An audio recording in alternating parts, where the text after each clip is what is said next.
बीच में आए और बोले। क्या बोला था सबसे पहले? बोल भाई कितने? शुरू से बोलो। बोल भाई कितने?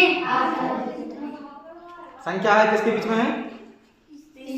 30 से 50 के बीच में संख्या है और संख्या का चयन करना है। 4 अटेम्प्ट है आपके पास।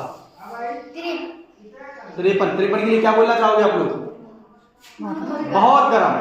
बहुत गर्म का मतलब बहुत आगे चले गए आप। आगे चले गए और पीछे आना है। 43 में क्या बोलोगे? थोड़ा और गर्म। 2 चांस बचे हैं, 2 हो चुके हैं आपके। थोड़ा और गर्म का मतलब आगे जाना है। 43 से आगे जाना होगा, पीछे नहीं आना है।